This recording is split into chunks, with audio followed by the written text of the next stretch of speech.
tracks, love, pills, stage, art, green room, rider, filter, driver, lost, found, hotel, profound, misleading, treating, little, success, ego, money, fame, shame, forgiveness, drama, guilt, travel, flights, heights, city, land, club, running, orders, open, air, together, friendship, dance, after, glance, no one, ever, vinyl, disc, mixer, risk, rain, storm, bedroom, pillow, business, dreams, studio, laptop, headphones, monitor, melody, harmony, groove, rhythm, claps, snares, bass, lines, packs, Emma, 2C, drinks, tequila, water, beer, toilet, groupies, manager, label, office, deal, booker, promoter, fun, dark, moments, loneliness, bliss, ecstasy, memory, location, rip-off, fee, opening, closing, peak time, transition, fader, curve, downbeat, break, build up.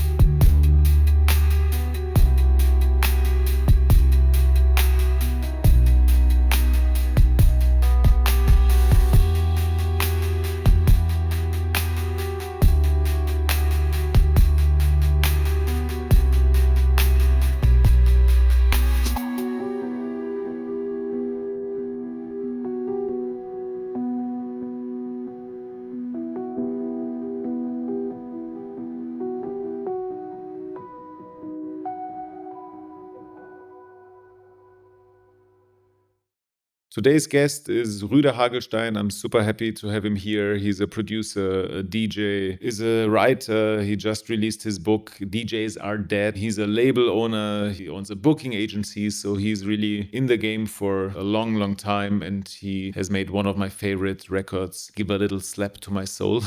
I'm super happy to have him here. He has tons of experience. He has seen everything, I think. I'm really looking forward talking to him. Ruede, Tobi, nice to have you here. It's really special because I'm a big fan, but we also work together. So there are different levels of admiration. Let's maybe start with my first contact to your music. It was on a Melt Festival really a long time ago. DJ Kotze was playing there, or Cozy, I don't know how it's pronounced perfectly, after Isolé, and he was playing a really amazing set. And I think the third or fourth song was Give a Little Slap to My Soul. And this was, I think, the beginning of Shazam. And immediately took my phone out and I was like so happy to have this track. And I heard it, I don't know, thousands of times, honestly. I love it. And then we met last year on a producer's workshop. And you told me that you're singing there, which I didn't know. And one of my maybe 10 favorite tracks in the electronic genre. So thank you for that.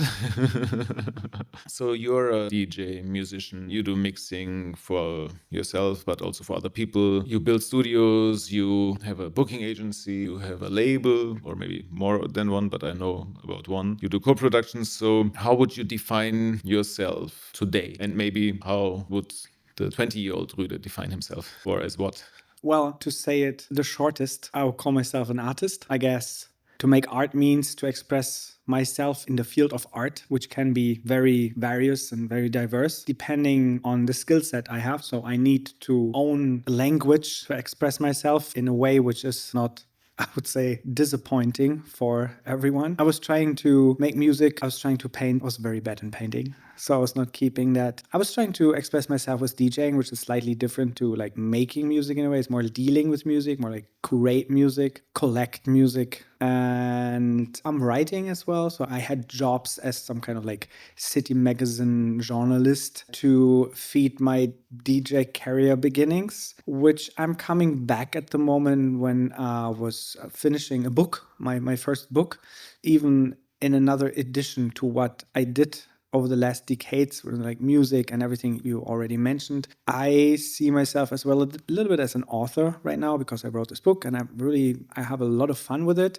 And this at the moment, because it's a funny book, was kind of stimulating me to start something like a comedian career as well, which is like so different to what I did before, because I started to do readings with my book and this becomes very funny. And the thing is, when I was in school, I remember that I was always the clown in the class, and I loved it to stand in front of the school class and making fun. And even some teachers, they let me do it. When we had the last school day or whatever, it was like, okay, Toby, now I mean, I was always annoying for everyone because I was talking all the time. It's like, and in this moment was like, okay, now you can go on your stage. And then I was entertaining everyone.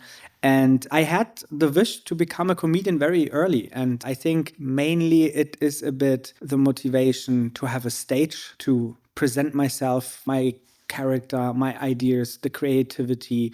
It has this kind of like stage addiction in a way.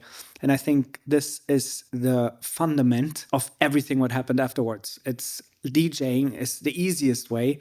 I mean, nowadays you can see that's everyone is DJing. You have an Instagram profile and you don't know what to post. So the first thing is like you start DJing, so you have something to show, and it's so nice to deal with music. So in my case was the same. So I was like, okay, DJ, nice. I remember I bought my first record and then one vinyl player and was like, DJ is the greatest thing. And so I became a DJ, but it could have had happened that I became whatever fits to my skills in a way. And I think I was kind of okay DJ, so I could make okay, decent career, I would say. But it's just one thing. It's just one way of express myself. So to come back to your question, you mentioned a lot of things. And always like if people tell me, oh, you did this and you did that and whatever. In Germany, we have this word Tausendsasser, which means that you are busy in so many fields, which is not a compliment, which is basically something which means, okay, you do a lot, but nothing really deeply. So you're just okay in most of stuff. Yeah, but actually it is a bit what it is. I would not say that I'm genius in any of fields I'm working, because I see always people there being better than me. People are amazing in all those things. So I never see myself like reaching the top level of it. But when you see like the sum of everything, then it could be another quality. So I can bring things together. I can bring music together with art.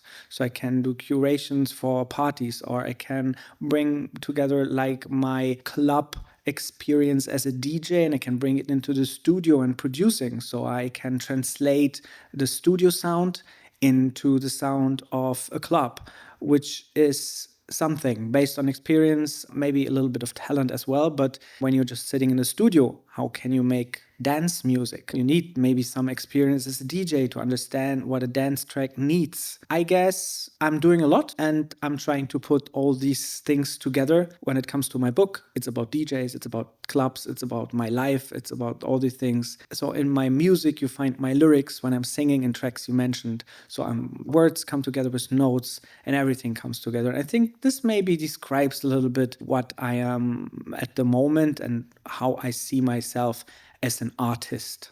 Yeah, very interesting. I think like most of the stuff that you're doing is like closer to the other like fields. Let's say producing and DJing is maybe closer than being a DJ and a comedian. Yeah. That's or an author, writer. I just thought like, okay, what could be the common thing? I mean, what came into my mind is timing.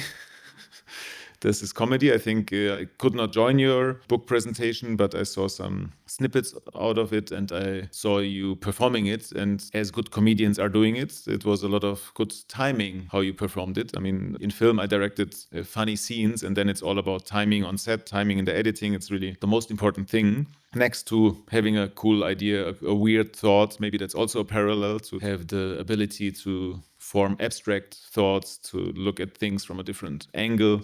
Yeah, I think what's really interesting is just before we started recording this year, a few rooms further, we are setting up a studio where you're helping. As you said, like different things come together. You're not only having experience how the room should sound, you also have abilities of design, and then you have an ability of how things should feel. So I think this Tausendsasser, this German word that says you're having a lot of maybe feels that you're working in. For me, it's a super positive thing. I know in Germany it's something that's not meant to be nice. But I think it's something that's very positive. Maybe it's also because I'm very similar. I'm doing a lot of different things and try to combine them, or sometimes also not, but just doing them parallelly. Maybe that's also something that has to do with ADHD, which is diagnosed in my case and not yet in your case. I'm working on it. But I would bet that you get a positive diagnosis once you do it, which doesn't matter at all. Nobody cares. But I think it's also, no matter how you name it, it's an ability, I think, to jump into new oceans, being all in there and being able to also reflect where you're standing. Because you said like you want to be good in things that you're doing. Maybe there are people who are better, but I guess if your book would be mediocre, you would not have put it out. So there's also some critical sense, I would say. If you're not like this, if you're more the type of person who says like, I have this one thing, I want to be an amazing DJ, or I want to really become a producer, and I'm not such a freak that wants to do 10 things, but I want to be really good in that one thing, let's say producing. What would be your advice to somebody who's starting to produce music? So I think this is a very interesting one. First of all, I would say don't smoke too much weed.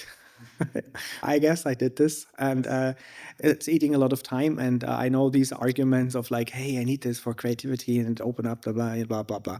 Yeah, well, but you lose timing, you lose important skills and abilities in a way. So it can definitely hold you back. I think your brain is fully functioning without any drugs, and it's built for that. And it's very enjoyable to be very clean, sharp, and precise. I learned to enjoy these moments of being super sober, super direct, but I learned about it very late. Then I would say it's like, of course, you need passion. Passion sometimes means that you hold on to things like you're glued. To finish music, to finish tracks, which is part of my job in a studio, to like produce with people, is to find an end and to walk through the last 10 meters, which mostly hurting. Like when you're walking for 50 kilometers, the first 20 are easy, the next 10 are okay. The last 10, they start to become a bit annoying. This is like life. And you need to find ways to go through this. And the main force in that is passion and will to feel and train a certain kind of strength and being able to stand situations which are becoming uncomfortable. This is like the struggle of artistry. This is like, I'm not satisfied with my work. I'm not good enough and all these things. And you need to find ways how to go through all that. And you need to learn to believe in yourself. You need to learn to deal with what people tell you. When your parents tell you, it's like, how can you be an artist? Because you never did art. We never did art. How can you do art when we never showed you how to do art? And how can you believe in yourself without a proof? Because there's no one comes to you and says like, okay, I gave this to you as your skill and you're meant to be an artist. To be an artist is your own decision. And you need to find the arguments, and not the arguments to yourself and the arguments even to the people surrounding you, telling you, how can you be an artist?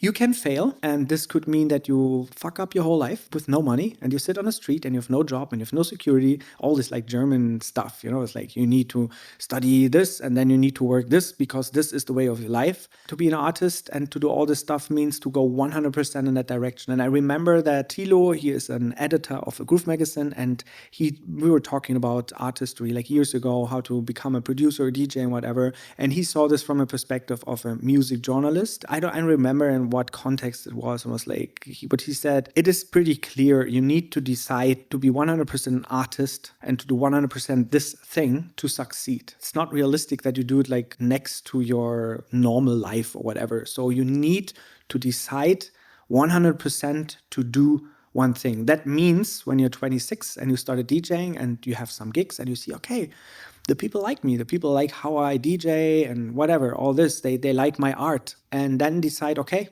I quit my job because I need the time I was sitting and working in this job. I need to spend it into my DJ career or into my whatever art career because I need to go 100% to see if I can become what I want to become. To drive, like in German we say, like mit angezogener Handbremse fahren, which means like to drive with whole brakes. Like this is not working. You need to 100%. This is risk. And to take this risk means to be an artist. And this is a decision you need to make. And this is something I would never recommend to someone because I don't want to be like responsible for someone's fail or whatever. But this is real. And I think I walked this way and I had very poor moments in my life, very complicated, and it goes up and down, up and down, up and down. So I think I know what I'm talking about when I'm saying this.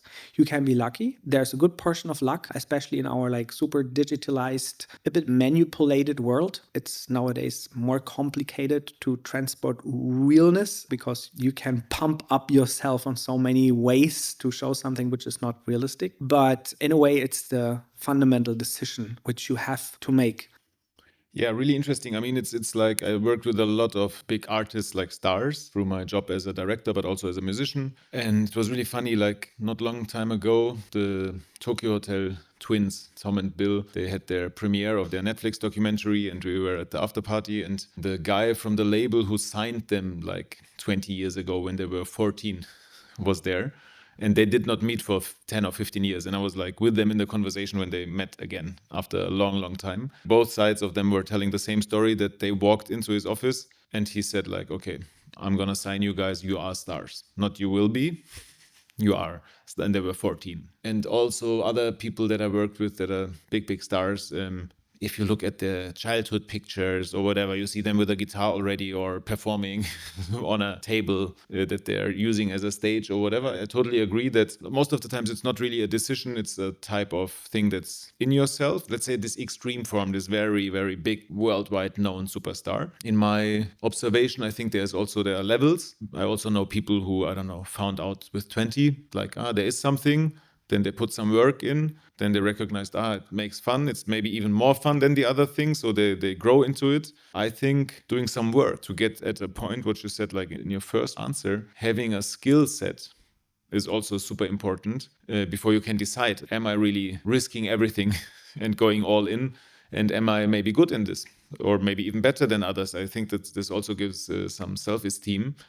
I think there is also something like fear of success. I mean, there are also a lot of books about this. For me, it was always a bit abstract, this thought.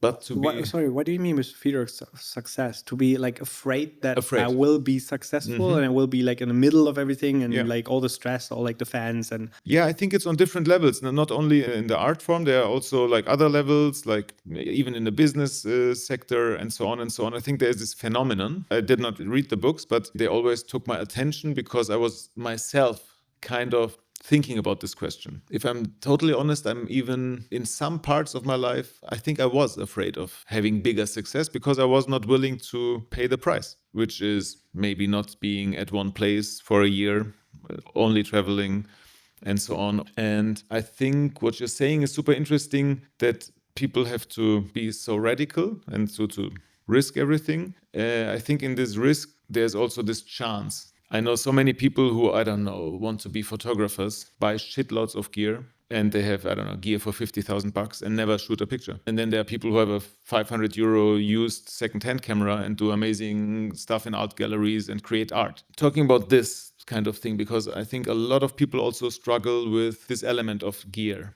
Like the guy who buys this 20,000 euro camera and then says, once I have this camera lens, that's another 5,000, then wait for my pictures that I'm gonna shoot then.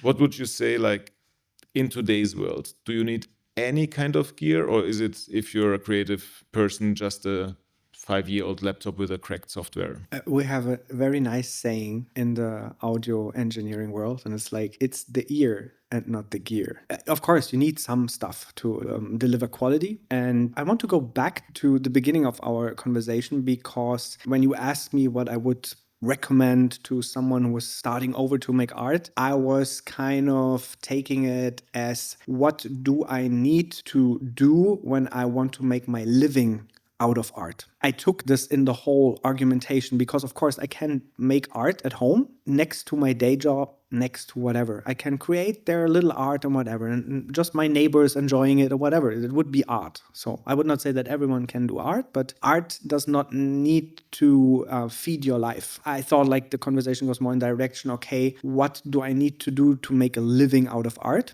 Which is complicated in a way that so many people want to do art. And now we're coming to the point that you have a lot of people, they buying equipment and saying, okay, I can't finish my piece of art right now because I do not have this or that and whatever. This is bullshit. If you're an artist, and there's a nice conversation I had with my dad, I would say my parents are both not artists in the way of they are not able to become artists. I would say they're not creative in that way.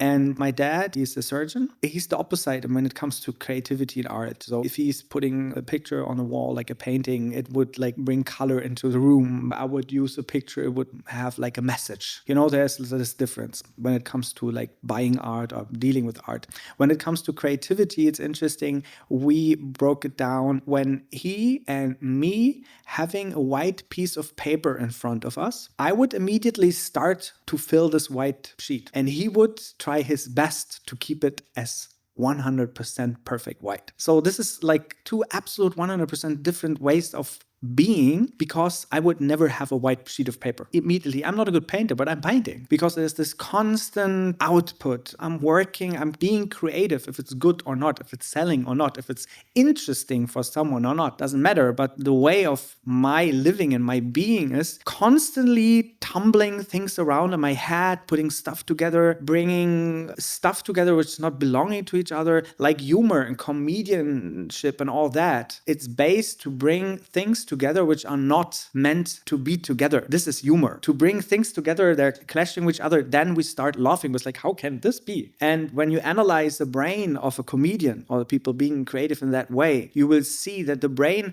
is trying to make weird connections which are abstract, which are having no relation. This is nothing I'm coming from couch to table because it's logic. It's more like couch and horse. Why I put couch and horse together? Because they're two things that are not belonging. But the brain, why ever, of an artist is always trying to connect those things together, not belonging, to create something new. Art is to fill the empty space with something artificial, something which is not there, something which is created just by us, just to create it. There is no deeper sense of like, hey, okay, this tree is to create O2, but this piece of art is for what? It's for entertain you maybe, or for whatever, but it has not this fundamental function which we need to live. Okay, we can discuss that art and entertainment is important for living, but this is still like another topic. In the end, being an artist is on so many different fields, and it could be measured in quality. It could be judged in a way in quality and in how many people like it, whatever. But it shows up in so many different ways. Yeah, I totally get it. I mean, the picture bringing two things together that usually are not together creates some tension also, because it's like some energy going on there. I mean, I have it in the music also, that I love to bring genres together or styles or elements that usually would not fit together and try to make it work. Because if it works at some point, then it's special, or then it's like something I never heard myself. Then it's not boring for myself. It's interesting. So I think in the electronic scene, it's maybe there's a big part that's really functional music, I would say, and some part that's maybe that we can call art. I think it's maybe the smaller portion of the music that's being released nowadays, but it's still there. I like some producers a lot, like DJ Kotze or whatever. For me, most of the stuff that he does is really art. The art pieces, I can listen to them over and over and find different things. And I think he's also not having an easy time in the studio, and at least it feels like there is a lot of work put into the music. And even if it's not, then it's the experience, or then it's the flow or whatever, but there is some kind of magic for me personally that some artists create. So what would you say is, where's this border between functional music and art? There are two things. It's like you need to be able to make your art accessible. So if you want to express something with painting, you need to be able to paint it. If I want to express a horse, I'm keeping that horse example for any reason, then I need to be able to paint a horse. This is the same when it comes to like abstract art. Leonardo da Vinci or whatever, or Monet, or whoever artist is doing that. It has a different meaning, but there's something behind. And these people would be even able to paint a perfect horse, like photorealistic, but they don't do it for a reason. You need to tell a story. You need to be able to explain the story. You can't just make something and it's like this art. No, you need to explain it, and it needs to be understandable. And then it's art. Art sometimes needs this little text to make it accessible for people. It needs a context. It needs a relevance. It needs a relation. It needs a story, a history. And then we start talking about art. If you're talking about music and the example of maybe DJ Kotze, music is a bit special when it comes to art because music has this entertaining function. So you can play music, let's say you play ambient music, which is like sending waves. It's moving the air. Sound is just moved, different air pressures. Let your head, your ears starting to vibrate. This can make yourself comfortable, relax yourself, meditate yourself. It's not art at this moment, but it's already some kind of music and sound. So there is a good portion of just body treatment, entertainment, emotion, creating frequencies, whatever, which I would put into this entertainment part. But you can put like art into that. So when we are talking about DJ Kotze, his music, his position in this world, then it becomes art. If he's releasing a track, then there's a statement. There's this like, this is a house track. Why is this a house track? 10 years ago, everyone was expecting DJ Kotze is doing a techno track. No, he was doing a house track. Why is he doing a house track? There's some kind of expression. There's some kind of relevance. And people are starting to talk about it. People putting this work into the context of other creators and artists. So it plays a role. It has a relevance, and then it's art. If someone is doing something somewhere without a context, whatever, it doesn't mean that it's art. It needs that. It needs the position. It's hard to say if a single human existing on planet Earth without a society would be able to create art. It's an interesting question. Does art need other people to consume it and reflect it? And so there's this like entertaining part in music, and there's this part of really art expression in music. And when we're talking about this track you mentioned of mine, this is interesting because I think this track is very weak when it comes to sound design. There are a million things I hate about it because the vocals are super shitty. It was recorded with my laptop internal microphone. I had to, because it's back in the days, I had not such good like tools to make it sounding better, and I was like dying. And you can hear the heating system in the background. You can hear all this noise and shit, and I had such a bad time to make it sounding as good as I want to have this entertaining thing, to have this like best possible presentation of my piece of art. The piece of art of this track is the expression of my feeling with the vocals, with the melodic elements coming later on, because it tells a story, it tells a feeling. Give a little slap to my soul that there's a message there. I was expressing a feeling of myself, and I think this was transported and translated very well. And I wasn't even aware of that. When I released it, I was like, I don't like it. I have such a weird distance to it. It was a real feeling, but it was a feeling I don't want to deal with. So I gave this feeling out in the world and did not want to deal with it anymore. It happened to more tracks of mine. Emergency is the best example. This was the most successful track I ever did. It's like it was playing maybe the most important role in my whole career. And when I released it, I hated it. It was emergency. It was a bad moment in my life. It was attached to a feeling of sitting in a studio, being absolutely like, fuck, I think I need to end this. And I was like, I had nothing. I was just sitting on one bag of clothing. I was like fucked up, and everything was very hopeless in a way. And I did a track. I was like, it's emergency because it was the expression of this moment. So I was, there was this moment of art, but it was not meant to earn money or to whatever, or do entertaining. So it was just this expression in the moment. And I was able in a way, technically, to wrap it up into some kind of okay sounding track, which works on a dance floor, which is entertaining the people, and no one there is asking about the situation I was in. But I think the emotion and the content was real, and this is something that the people can feel, and they can take it, and they can bring the entertaining together with this art. And this is the same when you can have like a picture which is like amazing, it's amazingly dressing up your room, and it's a great piece of art as well, and you can just paint your wall in red and it fits your room, but it's not art. And so it's very complicated to always say like how much art is this and how whatever, but in this field of DJing and music and club music, and there's a lot about of like what is art and what is not, and who's a big artist and who's maybe just more an entertainer. Yeah, I think it's possible that you can be just an entertainer and you not need to call yourself an artist. You're maybe someone who is just dealing with other artists as a DJ, just playing music in a way without having a bigger expression or relevance in the big field. It's like I'm able to entertain people for 2 hours as a DJ, and I can call it not art. I think this should be possible. Don't tell it the Finanzamt in Germany, because, we're having the 77% and 19% tax rule being like art or not art, which comes to its, I would say, most complicated analyzing process when it comes to DJing, if it's art, or if it's not art. And, we know this in Germany, and it's funny. I think it can be both. It can be pure entertaining and it can be art as well. And both things are cool.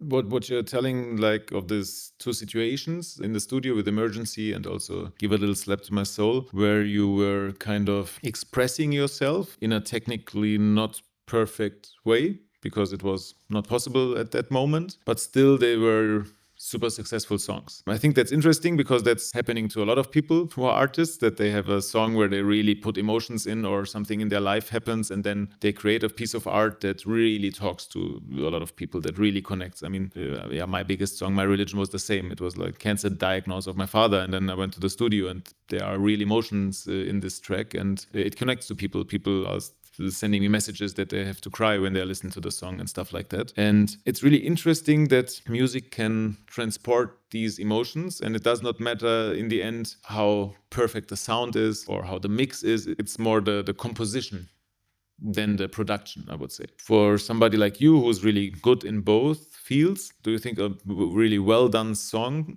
which is maybe not expressing a lot but is perfectly produced, can reach an audience in a similar way? And another question is, did you at some point release something which was really technically perfect and you thought like, okay, I really tailored this? There was maybe not such a feeling, but you thought like, okay, on a production level, it's perfect, and you send it out and it was maybe not so successful, or it was successful, I don't know. Mostly it was not successful.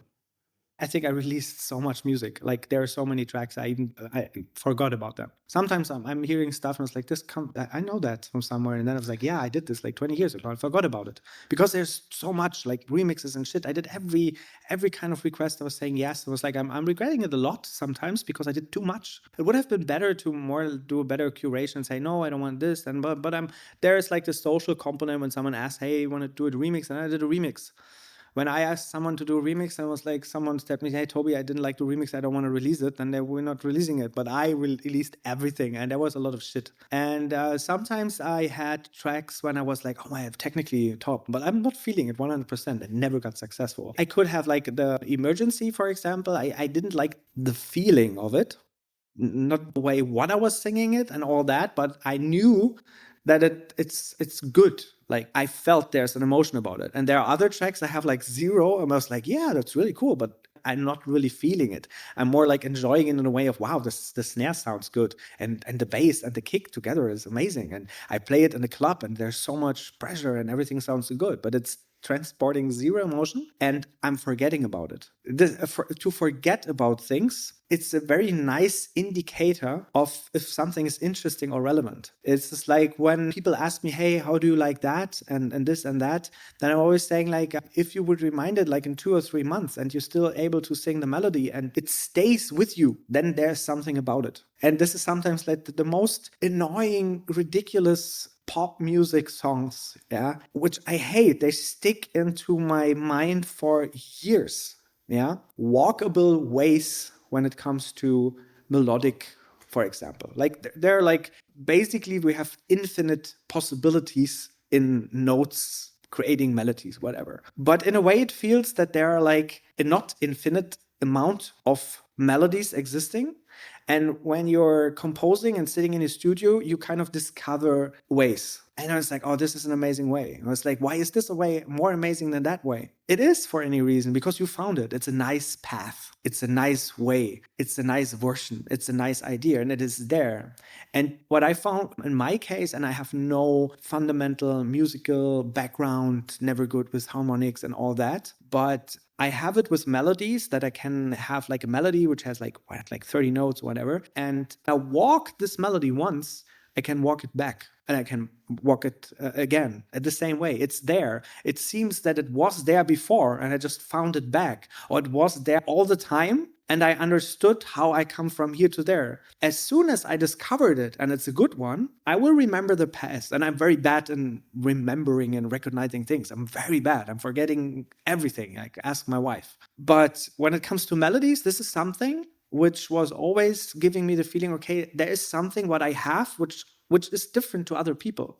And coming back to the first question you did, it's like, you should always ask yourself if there is something which makes you different or special compared to other people, and you need to be very honest with yourself. For me, it's a bit, I was like, I will do this job as long as I have the feeling that I have the ability and the possibility to be better in what I'm doing tomorrow. If I have the feeling that I'm not developing anymore, if I have the feeling that I reached some kind of threshold which I can't get better, then it's the moment to stop what I'm doing and to look for something else. And this is the bit what it is all about this, like this process, and always having the feeling that there's still something behind the horizon to discover. And it comes back to the thing, it's like, why you're an artist? And it's like the question, would you be, because some people are doing art to be successful in a way of becoming rich, famous, and whatever, which mostly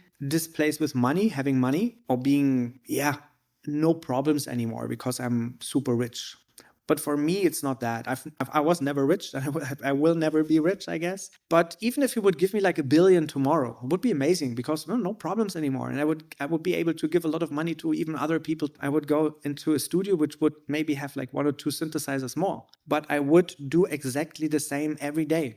And with the same motivation, which is not about money, which is good when you make money out of it. I went to an audio school, and then you have like a final production at the end of your studies, and you have to record a band. And there were a lot of nerds, and I worked at the same time. I had a job, and I was DJing, and I went to the school, so many things at the same time. I had no time to book a studio, to book the right equipment. You need to hurry a little up to get the best synthesizer for your production, the best microphones and whatever. And I was working with so many other students, very good in their fields, very behind learning, educated. They knew everything about the mixers and all that stuff. But they were always like, oh, I can't do the recording now because I do not have the best microphone, because we need to wait another week that we get the best microphone for the best production and the best mixer. And it was like, hey, fuck, let's do music. A lot of them, they were not able to finalize their production because they were always waiting for the best equipment, for the best blah, blah, blah.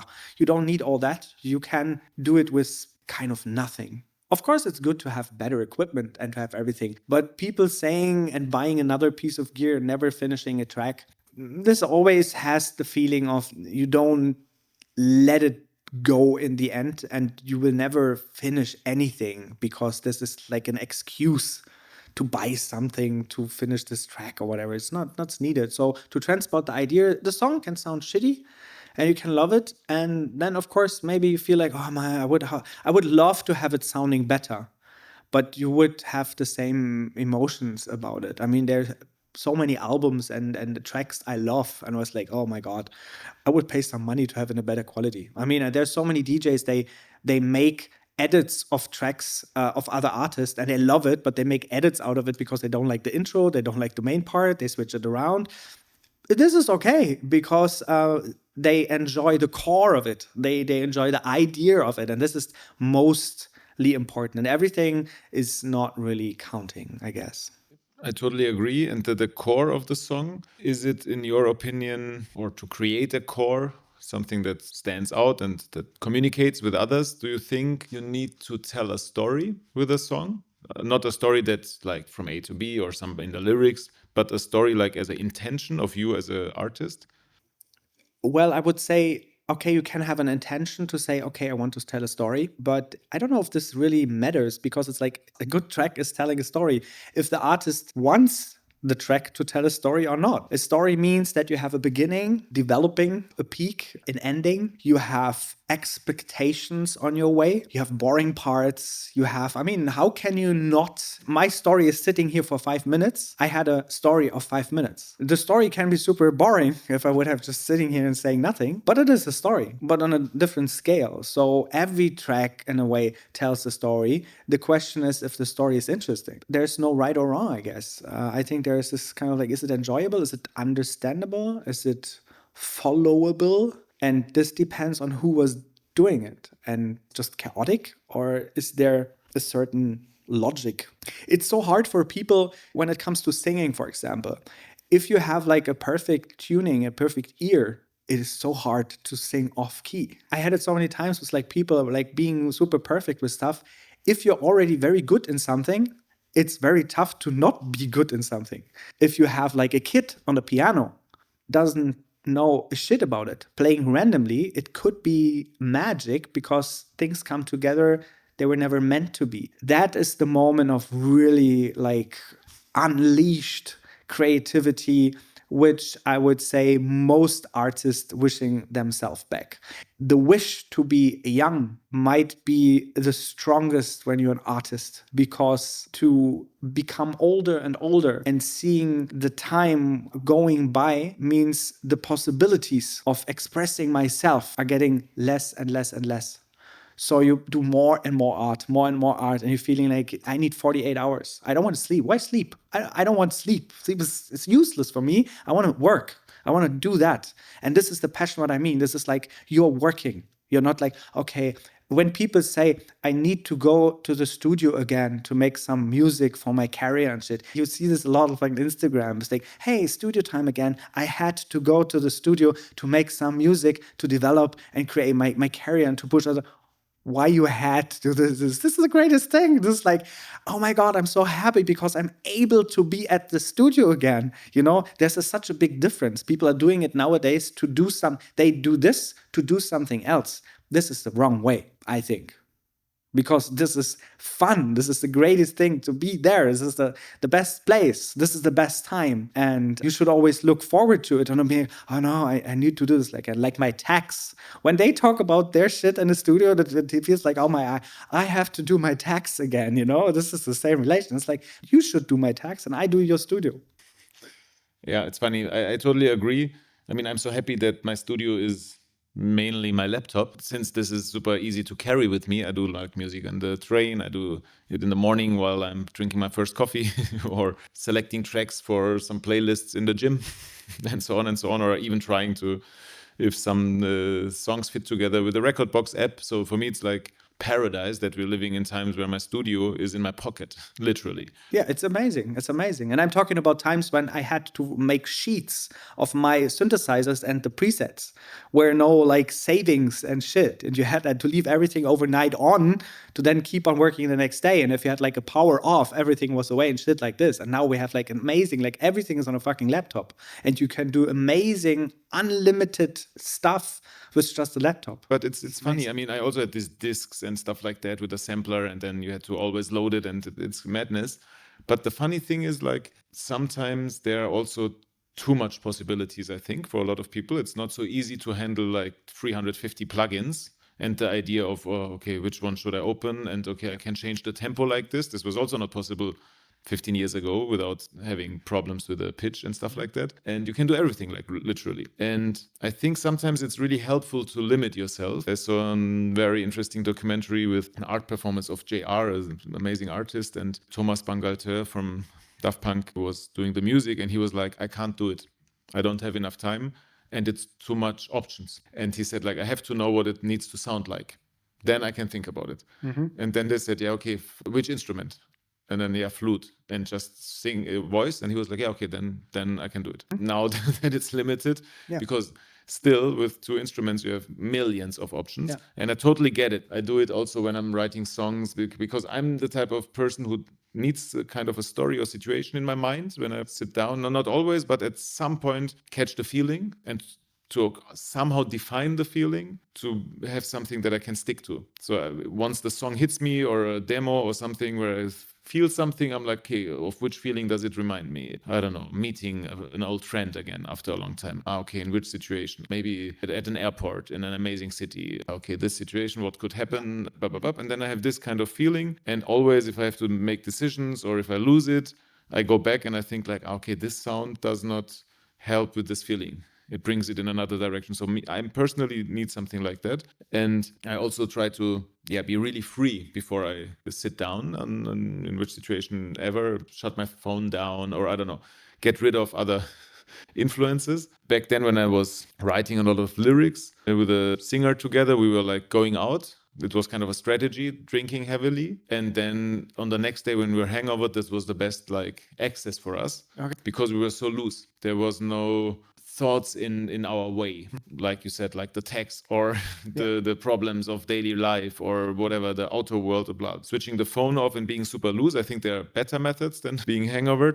I know today, if it's meditation or whatever, for some people sport, or it is the same as drugs. You know, when I said like about this like smoking weed and so, I meant this globally. I mean, of course, there are moments when you try to distract yourself from everything else, to like kind of like slap yourself and push yourself into another dimension, you know. And it's the same. You're putting yourself in a situation which is keeping you so busy to deal with the situation that you're like fading off so many other things, and you're more focusing on something in the moment, you know.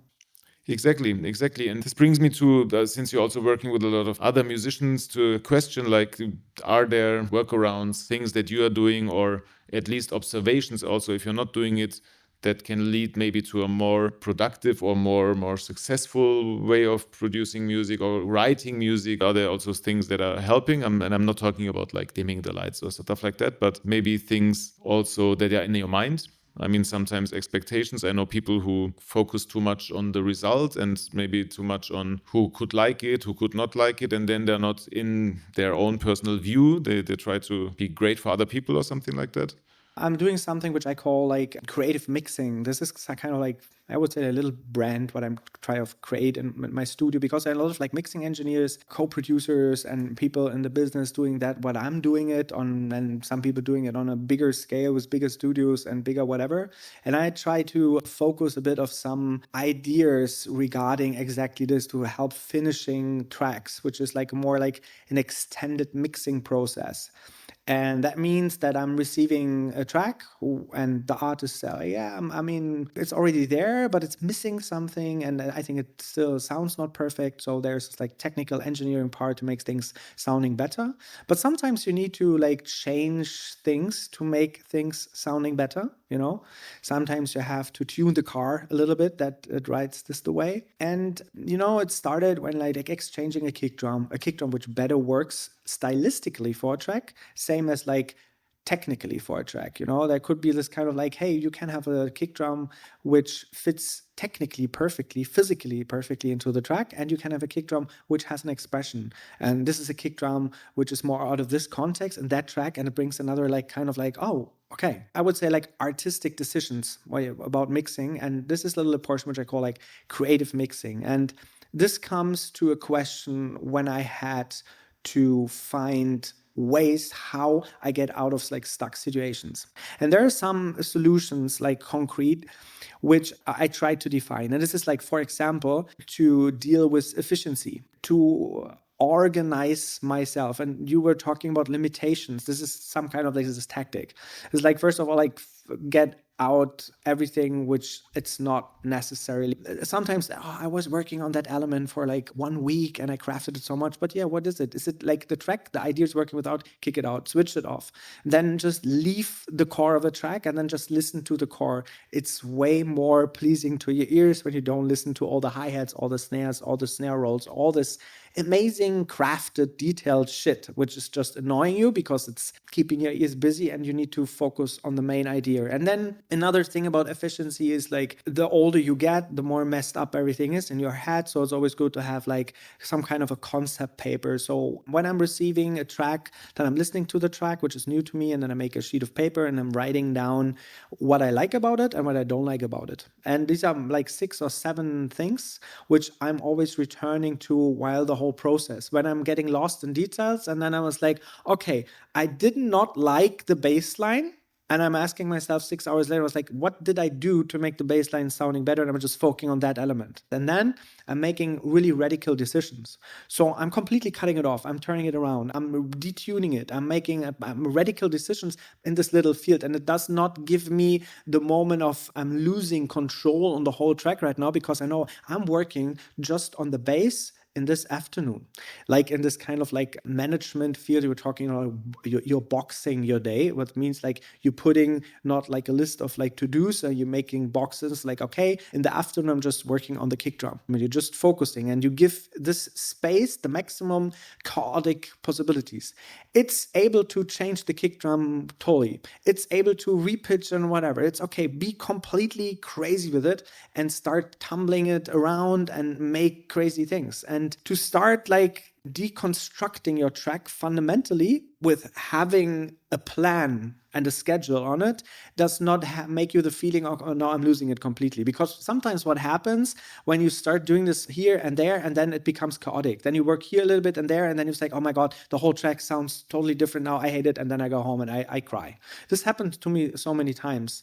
But as soon as I started to just having little boxes and fields, then I'm working in that field. This is a technical thing. And then it's like to make radical things possible. It's very cool because it's always like stimulating your creativity maybe, because then on that way you found other things where it's like, oh, this is amazing. And then you maybe save it for another track. And then you start liking it again. When you're just changing little things all the time, having the feeling being stuck, you would not be excited again. It would not make a big change. If you want to change yourself and not just have another logo on your shirt, wear another shirt, get another haircut. Just don't cut your hair a little bit. If I would have hair, then I would, And yeah, this is technical and this is very important. When you're young, as I mentioned it, you don't think about all this. You just do. Like when I was young, I was like changing a track like every day, like 10 times. It was fine. I was like not thinking. But today it's like, okay, I'm getting older. I do not have the time for that experiment. So you need to make your little Zeus where you can freak out. Your little 3 hours in a week where everything is possible. Like having this think tank situations where like this time now is just messing things up. And this is what being an artist is like, just sitting there and doing nothing. Take your time, give your time to do stuff like this. You can go for a walk, of course. But I would say this is the most boring advice what you can give to someone when it comes to like this creative problems with creativity, to be honest. With all your experience from now, if you could like talk to Ruede, who's 20 years old, like everything you know now from all the fields, DJing, producing, blah, blah, blah, what would you tell? Like you have a, I don't know, 2 minute time machine window to tell this young guy, yourself. Like you have this thing like the other guy comes and says, hey, I'm your future. Okay, I'll give you some advice. Bro. The only person I would call bro would be myself 20 years ago. Okay. I have no brothers and sisters, by the way. Otherwise, I would call someone else bro. Says tank tops suck. It's like, what is that? How are you walking around? You look terrible. I don't know. Like these advices, I do not have the feeling that I was doing things fundamentally wrong. I think I have only advice. You only have 2 minutes. You have to give him some advice. Help him having an amazing career, amazing life, amazing fun. This is really, really hard. Don't smoke that much weed. I would say be more nice to people, because I think I was a bit arrogant for a couple of years. When I was young, I think I might have been a bit rough to people in my surroundings, which is not good, which gets like a bad feedback even to yourself. What I learned later was that the way I was trying to learn was wrong.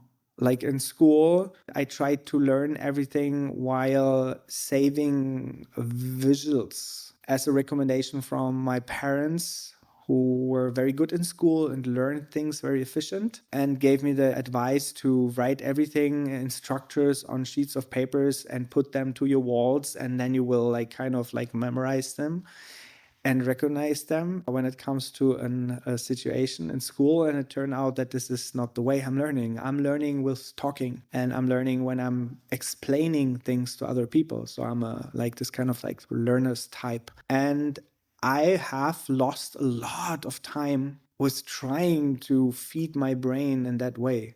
We talked about this when it comes to like ADHD and all that. And I mean, I never did a test and whatever, but there's so many things which are a bit weird, like the way when I'm writing, for example, books or text or whatever, I need to have a sound source playing and not music. I need completely stupid movies or nonsense content, but if there's silence, I can't concentrate, which is weird, you know? It's like, because most people are, there's a difference, like, I need silence to concentrate. No, please give me movement. We are nowadays, everyone thinks, hey, I'm special, I need black. Yeah, everyone is special. Everything is super complex, but I think I'm coming from a time when the standards were more strong. There was more the feeling you need to be like this. And, you know, it was everything like this. I think give yourself more possibilities of how different you are, and then deal with these differences and not try to change things. Try to be yourself as you like it. Of course, I mean, you can have bad habits and all that shit and try to change them, but don't focus on others. That means a bit in a way, if you focus too much on others, you would never discover yourself in a way, because try to find peace with what you have. This is a little bit when you're always focusing on the other people. It's like, I want to be that good as a DJ as this guy. I exactly want to be like this. And I was like, you will never be. But you are something which is just you. And you need to try to shape this out and to deal with this and make the best out of this. And not try to be someone else. And because if this guy has more money than you, if this guy has more talent than you, if this whatever has better possibilities or more luck or whatever, it does not have anything to do with yourself. Whatever this guy you're focusing on at the moment is doing, it doesn't touches you. You walk your way and you can shape your way, but it doesn't matter what the other people do. So it's like, maybe sometimes that means that you have to lower your expectations when you say, okay, I will never be able to do that. You know, I would not say that everyone should be like, yeah, try everything. When you're not able to paint, and it's obvious, paint, but not try to become a painter, you know?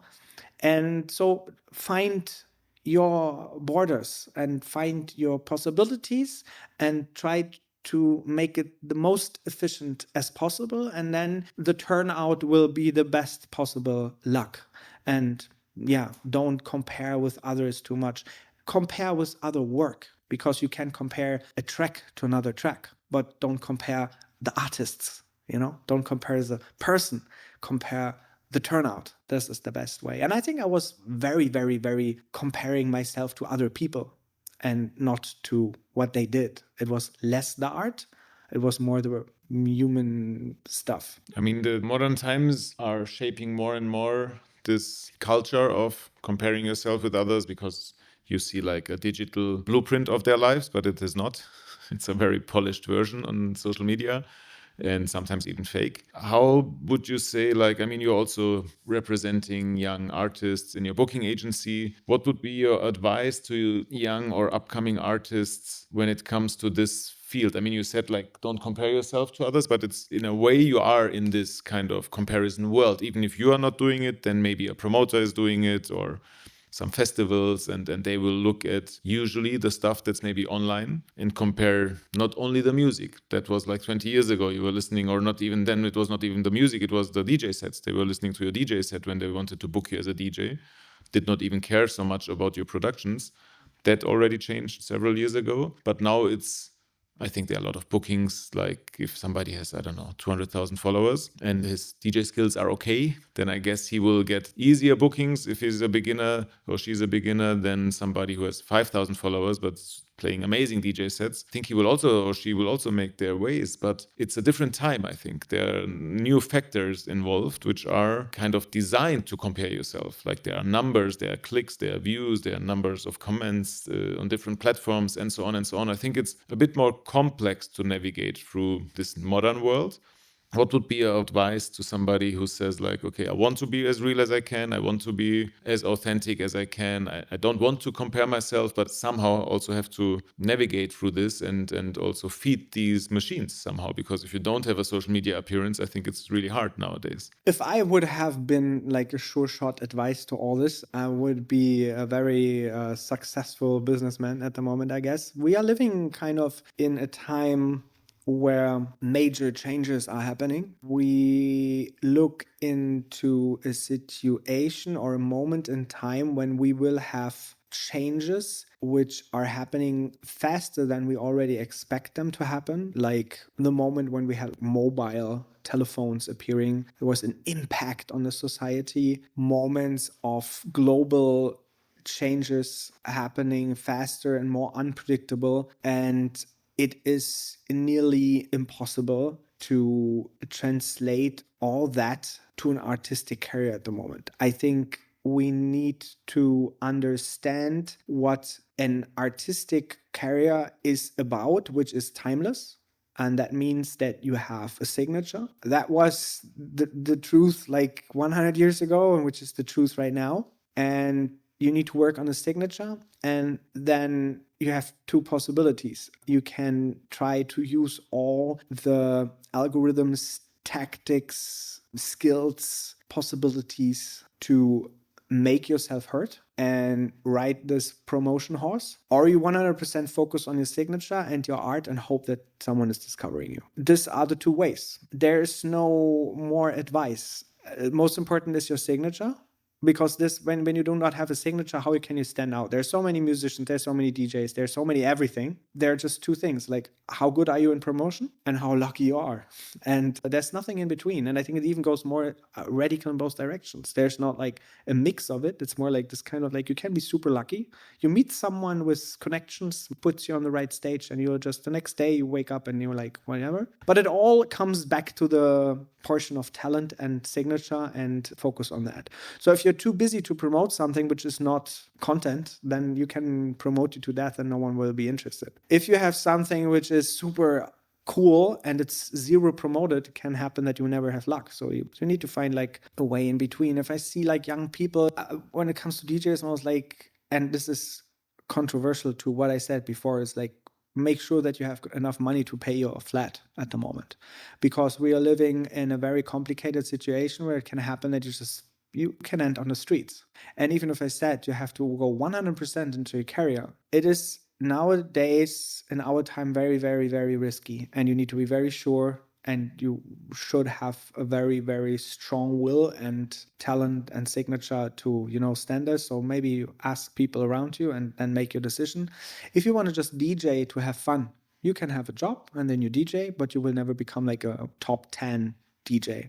That's what I meant when I'm saying become an artist career, making a living out of it is a different situation, and just following your hobbies and making some art on a like hobby level. DJing, as again, it's very complicated to have this in this kind of art discussion. When I break it down to a painter, with more precise, I would say, like how many painters can make a living out of it? It's like even like, nothing. So what is my advice here? My advice is like focus on the core of your art, make your art, and then make a decision how much money, time spend into promotion. We will compete with machines in the near future. We're already doing that. So maybe the focus on how much machines art intelligence I would like to use for my career is more important than ever before, because I guess in a few years and less than we expect at the moment, a lot of people would not give a shit if they're entertained by an artificial intelligence or a human artist. There will be artificial artists, and it will be okay in the field of entertainment when you're not asking for what it is behind and when you're not interested in a human being. And if it's appearing that there is no interesting social entity, a person, and I'm not interested in that, then, you're just having pure entertainment. So a lot of artists making entertainment and making their living out of it, they have a big competition with machines in the future. So even more, it's important, what is your personality and what is your signature? And what is it, what you have, what a machine can deliver? And it's like, at the moment, for me, it's like a bit the mistakes, the little bit of like unpredictable elements. But I have a very black expectation, I would say, because I think basically machine brain can 100% copy a human brain. So I guess when it comes to CPU, machines will be able to copy us 100%, including emotions, including everything. And they will become a better of us. Because we are destroying ourselves. Like a smart machine would never destroy itself. So in the end, we have not too much time. So first of all, we should enjoy art and not try to, follow this art path, just making money and hoping that becoming rich is the first thing. Becoming happy should be. I totally agree. I'm a bit more optimistic when it comes to the AI situation because I think people are so voyeuristic. As you said, the people are destroying themselves, that even this voyeurism leads them that even if somebody destroys themselves like Amy Winehouse or other famous musicians where you could really literally see that there is not so good stuff going on, people want to watch it because I think it's a really human thing from ancient times. But they need icons. That doesn't mean that they're real things. The people will be happy that someone is on stage and picturing it's something which is created from somewhere. It's like watching a movie. People are watching a movie and there's a story happening which is completely made up and they have real emotions about it. Like, think about it. Someone is dying in a movie and I'm sad that someone is dying in real, but this is just a movie. This is already a proof that we are able to take something not existing for real. And this is not just starting with like robots taking care about old people and saying, hey, I love you. And the people having the same feeling as a real person is saying, I love you. This is a proof already. And this is existing since decades. So I think we're not so far away from that, unfortunately. Going back to some other times, more analog times, give us a short or not short, give us a entertaining recap of your DJ career, because it's so funny. Like every time we talk about any destination that I'm traveling, you have like 5 stories.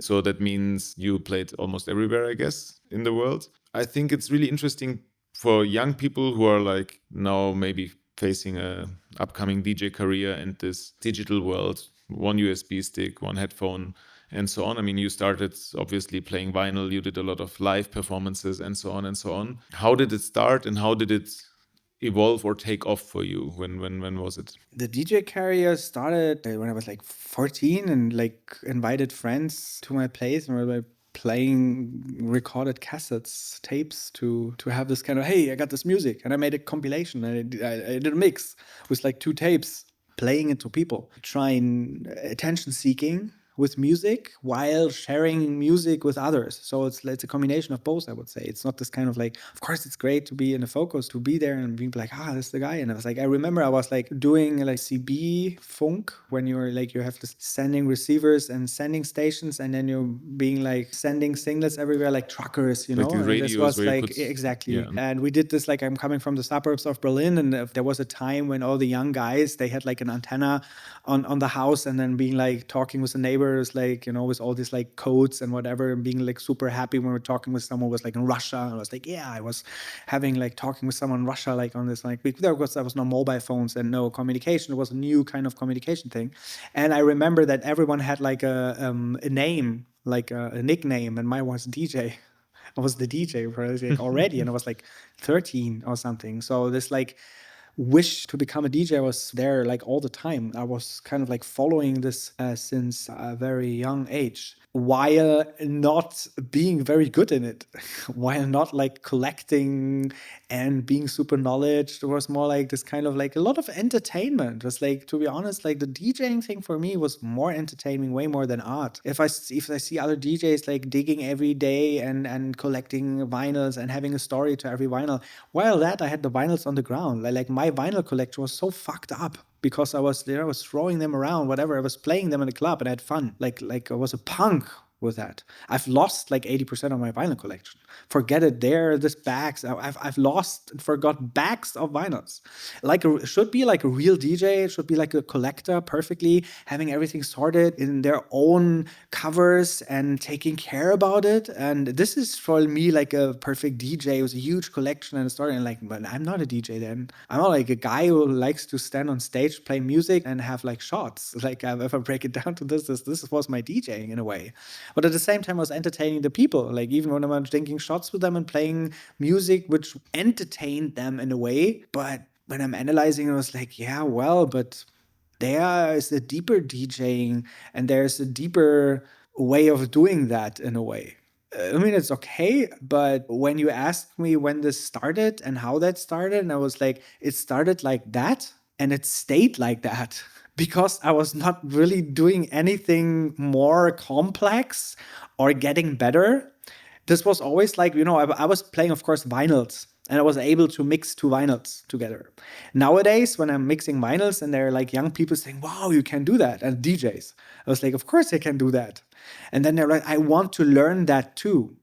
I was like, to be honest, you can't learn that. In my case, it was like, I'm still DJing on the same level as I started. I'm able to mix two tracks together because I understand it and I have the abilities to make it faster, slower, and of course, maybe technically I got a bit better over the years. The core of it, I think, you are able to do it or not. I saw people that were trying and they fundamentally not understood what they have to do to match two tempos, and they never got better. So I think you are or you are not. You have like, of course, there's a horizon of skills you can get better, and even to stand complicated situation in the club with the audience, you need to read the audience a little bit. You see like, okay, these people, they would more like listen to deep house. I play more deep house. I need to have an understanding of what a snare is and an off hi-hat. And of course, there are a lot of things you can learn. But I think this is kind of more this kind of you're a DJ or not a DJ. You like to stand on a stage, play music to people, and enjoy that people are following you. This is what a DJ became. And there's a lot of other like radio DJs with knowledge and not feeling comfortable and playing in front of so many people. So there's like a huge difference between that kind of like DJ, which is a DJ from back in the days, the DJ who brought the ghetto blaster, put in music, everyone was dancing, and nowadays have someone on stage doing nothing because everything is pre-recorded, is maybe recorded from someone else, decided from someone else, synced up to huge whatever. Someone is bringing your stick, someone is bringing your toilet paper, someone is doing everything for you. You just have to stand on the stage looking good and make a performance and entertain. So the ways of being DJs are so different, and I think I was just staying on the level to be the guy who likes to invite people to a party, play music, and be in the middle of the party in a way. This was my role in that thing. It's not the same nowadays. That's why I'm not DJing that much anymore, because I'm not feeling comfortable all the time being in the middle. Sometimes I just want to be somewhere and not be standing in the middle. I don't want to stand on stage. And I think there is a better DJ than me here on this party. There's someone else doing a better job, even for me, because I'm still like dancing, that I need someone now who plays 2 hours of perfect dance music to entertain me. And I would not be able to do that. And there are moments I really would like to play, and I would to present my 2 hours of what I like at the moment and what I like to share. But this is more like it was like back in the days, and it never changed into that kind of like superstar DJ playing all over the country, which means so much more than just playing a few tracks or sharing music with people, I mean, while you were talking, I thought about this big, like EDM stages. We were talking about these pre-mixed sets. I think it's mostly happening there with visuals and effects and everything like that. I saw the Avicii documentary, and DJs in that scale, I mean, they play, I don't know, I've never seen a show, but I guess they're playing 60-70% of their tracks, which is totally fine. And I think it's more like the DJ then is more like the star that a singer was. Like it's a producer who is maybe not entertaining enough to stand there without a armada of gear around him and could not entertain because he's also not the singer, but he's kind of the author of the music. And I think this is maybe also the reason why these stages are huge, because people want to hear their songs. It's very similar to a Madonna performance, but she's a singer, so obviously she does not need a DJ gear around her. But since those people, I mean, maybe it's the first time in history where producers get such a spotlight. And then if you look at it like that, there's less hate, maybe.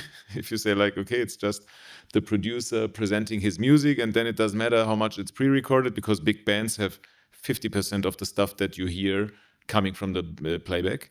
And they add some live drums, some live guitars, but there's shitloads of stuff coming additionally from computers. Yeah, the, let's say, art of entertaining like for hours, audience that you might not know before, that are not only there for you maybe. From my understanding, that's more classical DJ skills, reading the crowd, being able to react somehow, and taking them on a journey also.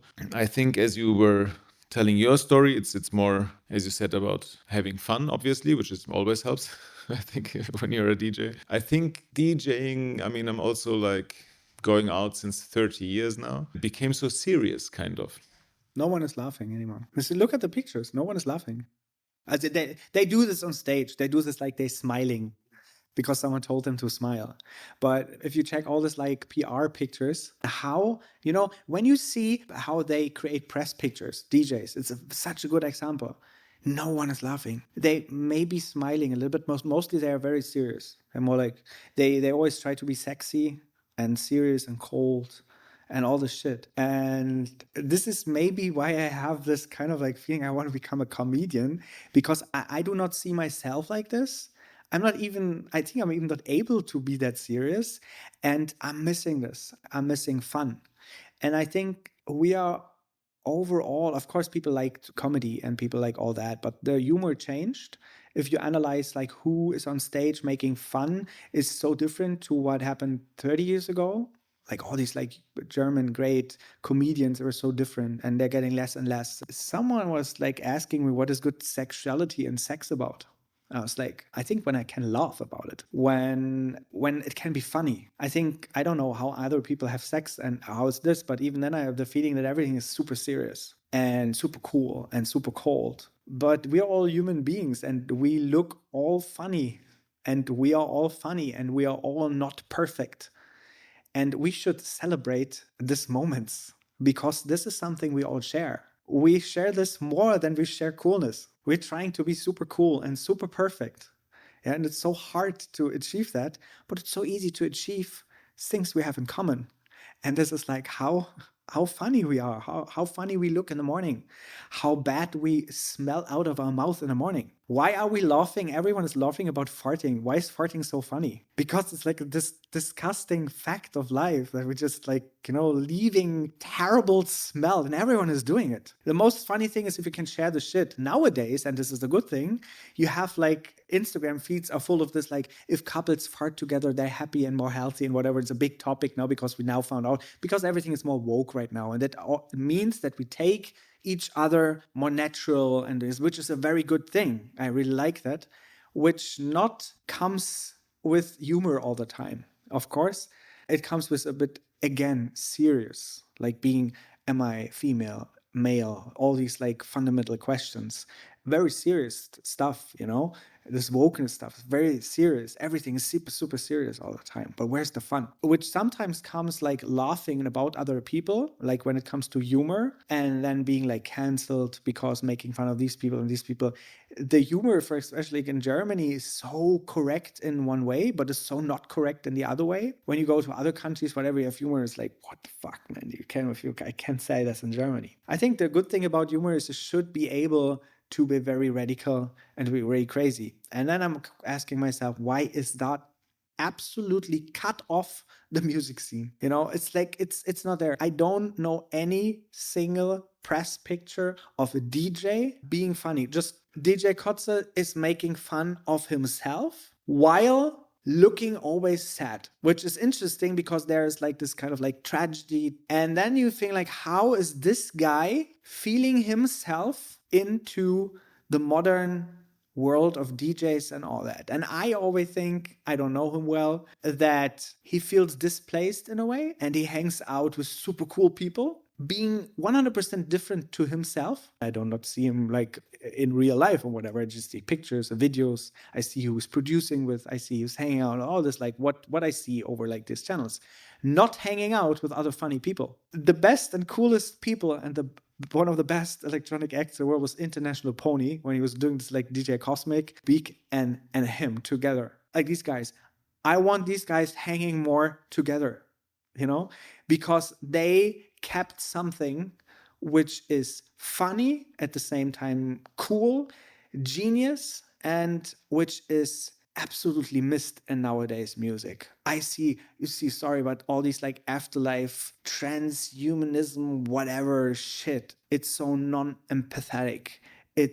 I don't want to be in that world. I don't understand why everyone wants to consume this, because for me, it's a horror vision. What they show with all this like non-emotional stuff is for me a horror vision, which is naturally closer to us than I would love to have it. Because if this is a future vision, I don't want to experience the future. I don't want my kids, and I don't have kids. Maybe that's why I don't have kids. I want to experience this world, like with all this like zombie whatever shit.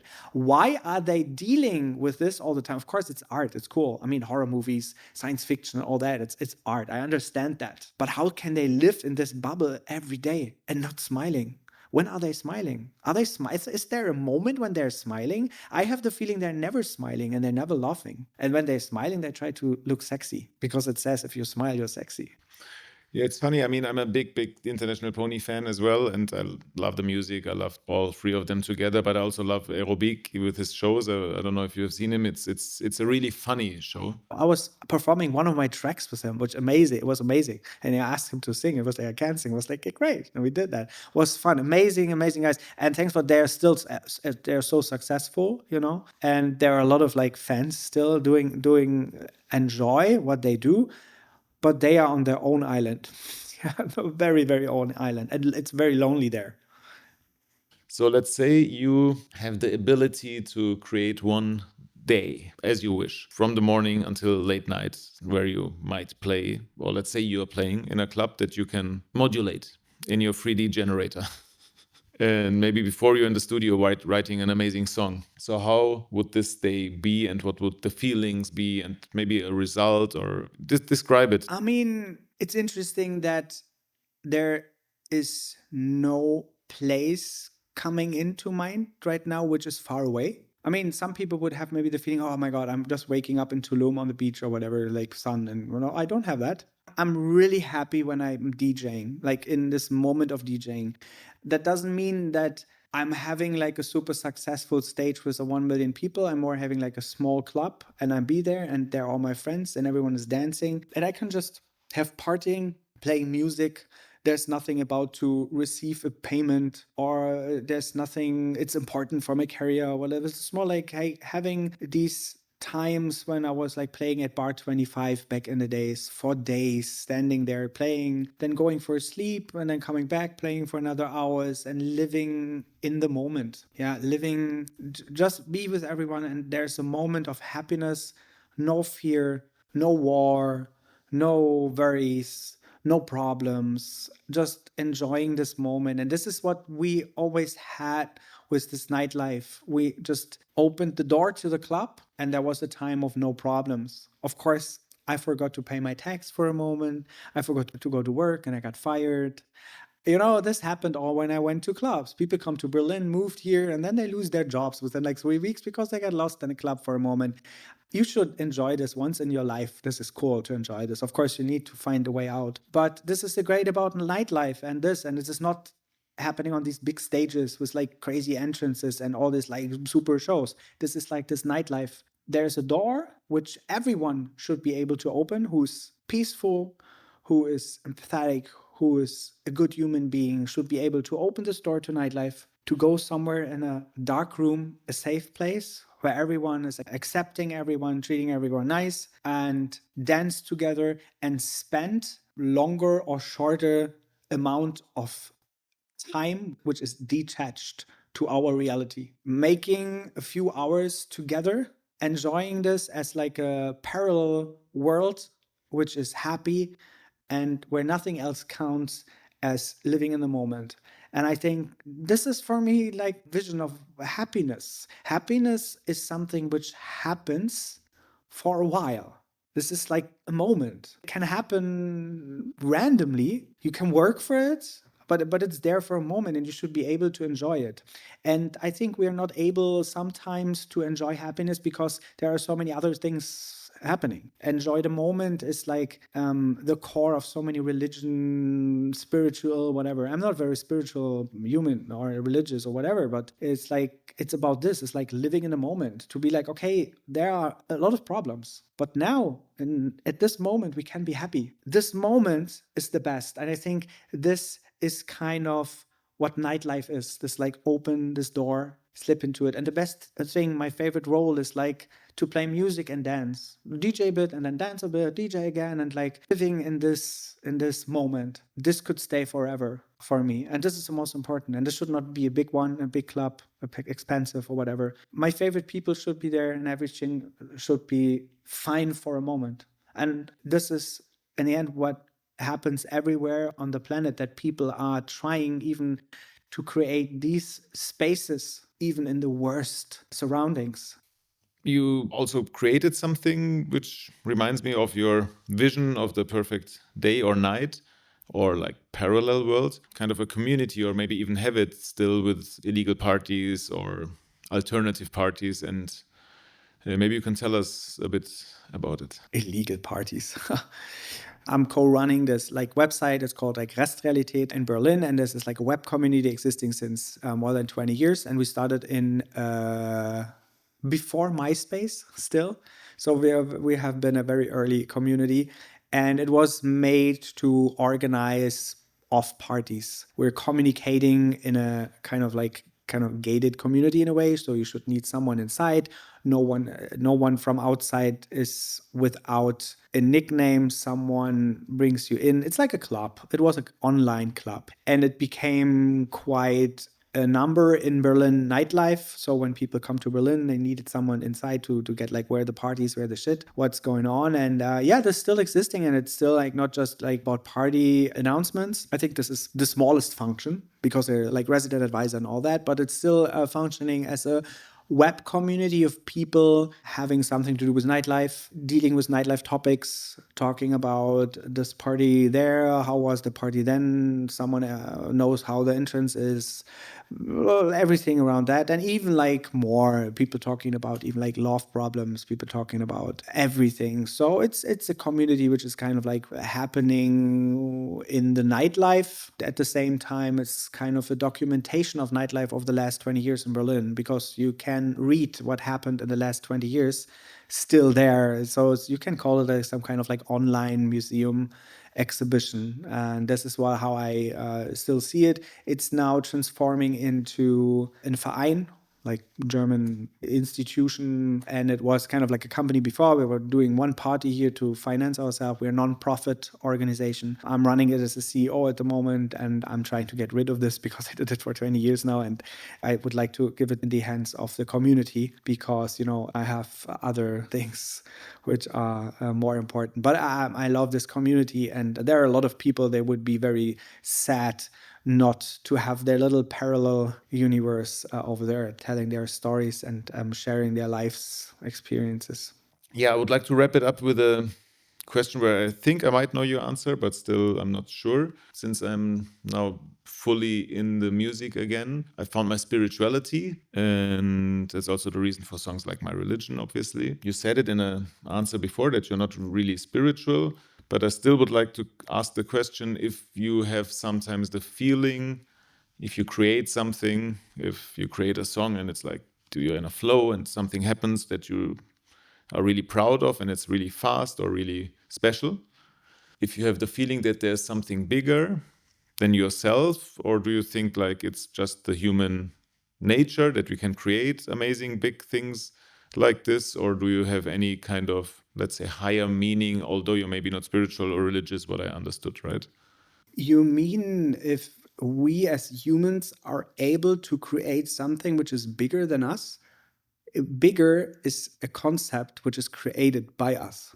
So it can be bigger. We are defining with every language, with every word, with every idea, we're already defining borders. We can't go ahead of this. There are consequences of what we are doing, but this does not need that we are able to understand the consequences. So it might be the case that we were creating things. I'm sure we already created stuff and we have no idea about it. We have feelings or we have whatever, but unfortunately, we will always stay behind our own fences. This is something we have to deal. It's the same with an art history. We have to stay within our horizon and make the best out of it and be okay with that. And we're getting closer and closer, like P. But we won't reach the end, I guess. And this is interesting because we won't reach our own ending, which is defining our limits. The freedom ends in the infinity. Thank you for this great ending. I have to think about this. I think I could follow. I really enjoyed the conversation. I think it was really entertaining, and I hope you're gonna proceed your comedy career, because I would love to There would have come to a more show. comedy here. There was not enough. I was planning to have more comedy here. It was like, no, it was really nice to have like a more, like even like a bit more serious conversation. Yeah, next time. You have to come back. Yeah, and then- later. Thank you very much. I really Welcome. enjoyed it. Thanks. Was enjoying it.